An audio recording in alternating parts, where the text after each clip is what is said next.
Normal language में हम लोग बोलते हैं शिग्रू, हमारे आयुर्वेद में इसको बोलते हैं शिग्रू और शोभांजन बोलते हैं इसको।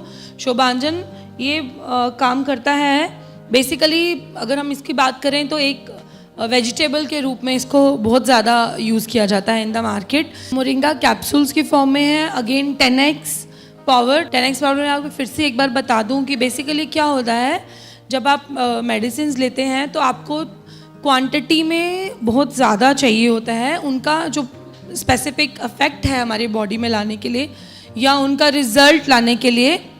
तो हम लोग क्या करते हैं, अगर आपको हम बोलेंगे कि वो रिजल्ट 3 चम्मच लेने से आता है हमारे शरीर में, तो वो क्या होता है, अगर आप 3 चम्मच की क्वांटिटी लेने के लिए, तो आप नहीं बोल सकते हो किसी को कि 3 चम्मच मोरिंगा आपको रोज़ खाना है, सुबह शाम दोपहर।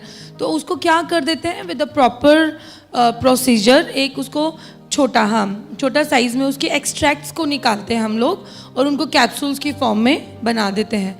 लेकिन उनका काम उतना ही होता है जितना उसकी क्वांटिटी हमारे शरीर में चाहिए, उतनी डोसेज के हिसाब से ही उसको रखा जाता है। लेकिन सिर्फ क्या होता है कि उसके एक्सट्रैक्ट को उतनी क्वांटिटी में निकाल दिया जाता है जितना हमारा पर कैप्सूल के हिसाब से रिक्वायर्ड होगा। अप्रॉक्सीमेटली 250 mg इन पर कैप्सूल्स ये होता है, which is the required dose.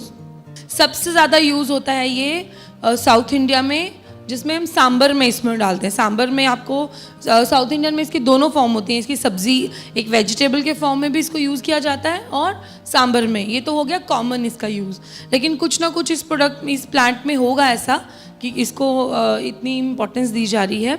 Basically जब हम इसकी फॉर्मेशन देखते हैं तो आप देख रहे हैं इसको, देखने में कैसा लग रहा है, जॉइंट्स की तरह लग रहा है ना। एक इसमें अगर आपने कभी खाया होगा, खाते हैं क्या आप लोग ये? Yes, it is very good for health. Generally भी है, अभी आपको पता चल जाएगा इसकी इंपॉर्टेंस क्या है। एंड वेजिटेबल्स में क्यों यूज़ करते हैं, बिकॉज इसका न्यूट्रिशनल वैल्यू बहुत ज़्यादा स्ट्रॉन्ग है। इसका अगर आप शेप ही देखेंगे तो वो आपको जॉइंट की फॉर्म में दिखेगा। एक बीज होता है इसके बीच में, फिर थोड़ा सा लंबा एक वो, फिर बीज आता है 2-3, इस तरह से एक जॉइंट की फॉर्म में। इसका शेप ही रिजेंबल करता है इसके काम को। पहली बात तो ये, जब हम इसको पढ़े थे मुझे तब से याद था, ये जब हम लोग BMS कर रहे थे तब हमको जब ये दिखाया गया था प्लांट, तब इसको ऐसे ही बताया गया था कि इसकी शेप से ही इसका काम होता है। जॉइंट पेन में ये बहुत अच्छा काम करता है बिकॉज इसका शेप भी उससे रिजेंबल करता है। तो पहला चीज़ इसका, उसी से हम इसके फंक्शनिंग को देख सकते हैं।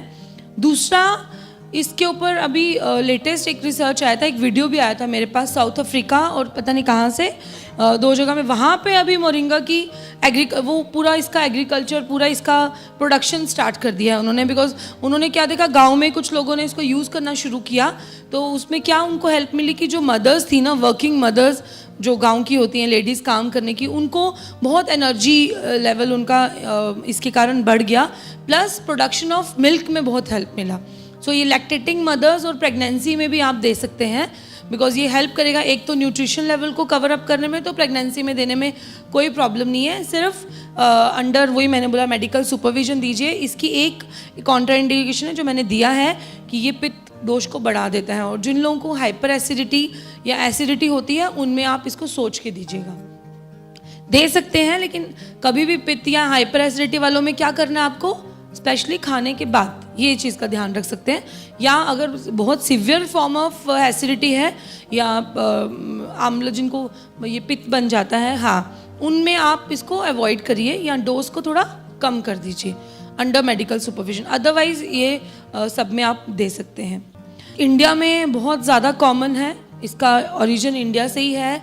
हमारे आयुर्वेद में इसको बहुत साल पहले इसको यूज़ किया गया था। इसका नाम है शिग्रू। इसकी इम्पोर्टेंस कैसे बताई गई कि जब उसको मैंने आपको बताया कि पहले इसकी इम्पोर्टेंस इतना नहीं पता था, सिर्फ लोग इसको सब्जी वब्जी में यूज़ करते थे, लेकिन उसी से कुछ रिजल्ट्स लोगों की बॉडी में आते गए, इसके ऊपर रिसर्च होती गई। आज ये one of the leading research plant है वर्ल्ड का। इसको सुश्रुत आचार्य ने बेसिकली लाया था। चरक के बाद जो आचार्य जिन्होंने आयुर्वेद के बारे में बताया है वो सुश्रुत हैं, जिन्होंने प्रैक्टिकली हमको ज़्यादा बताया है आयुर्वेद के बारे में। उन्होंने मोरिंगा के बारे में ज़्यादा एक्सप्लेन किया है, शिग्रू के बारे में। हिंदी नेम में इसको सजना बोलते हैं और या मुनगा भी बोलते हैं, और संस्कृत नेम मैंने आपको बताया शिग्रू, शोभांजन। इंग्लिश नेम में drumstick plant which is very common. सबसे कॉमन नाम आपको क्या मिलेगा, ड्रमस्टिक्स बोलते हैं जिसको, ये शिग्रू है। अगर हम लोग इसकी मेडिसिनल प्रॉपर्टीज़ के बारे में बात करें, मैं रह नहीं पाई, इसकी बहुत सारी थी, लेकिन मैं शॉर्ट नहीं कर पाई, मुझे उसकी, क्योंकि वो उस तरह से काम करते हैं कि मैं उनको कट ऑफ नहीं करना चाहती थी। अगर आप देखेंगे तो आपको भी समझ में आएगा कि बेसिकली क्रीमीग्ना जो हमारे शरीर में हमारे इंटेस्टाइन्स में वर्म्स होते हैं, ये उसमें बहुत अच्छा काम करता है, बिकॉज ये एज अ प्रोडक्ट है। तो मैं चाहती हूँ कि इसकी हर एक प्रॉपर्टी के बारे में हम लोग बात करें। दूसरा, ये स्वेदोपुगा ऐसी चीज़ों में यूज़ होता है। पंचकर्मा जो मैंने आपको बताया कि हमारी पंचकर्मा थेरापीज़ होती हैं, उसमें पंचकर्मा के पहले कुछ थेरापीज़ होती हैं जिसमें हम लोग बॉडी में मसाज करते हैं, उसके बाद उसको स्टीम देते हैं। तो स्टीम जो वो होते हैं वो कॉमन स्पा वाले मसाज और स्टीम नहीं होते हैं, हम इनमें मेडिकेटेड चीज़ें यूज़ की जाती हैं depending upon the condition of the patient, specially in the patients with the joint pains. हम लोग जो पत्ते यूज़ करते हैं वो स्वेदन यूज़ करने के लिए, स्वेदन जिससे वो स्टीम दी जाती है, वो बेसिकली इसकी शिग्रू भी उसमें एक प्लांट होता है, पर्टिकुलरली इन जॉइंट डिसऑर्डर्स जिनको पेन और दर्द है। देन उसके बाद शिरोविरेचन again a type of panchakarma है। इसमें भी पर्टिकुलरली पंचकर्मा में हमारे 5 होते हैं। नस्य आपने सुना होगा, जिसमें नेज़ल के थ्रू हम लोग दवाइयाँ डालते हैं, तो शिग्रू को उस नस्य के फॉर्म में भी दिया जाता है आयुर्वेद में। तीसरा इम्पॉर्टेंट जो इसका पॉइंट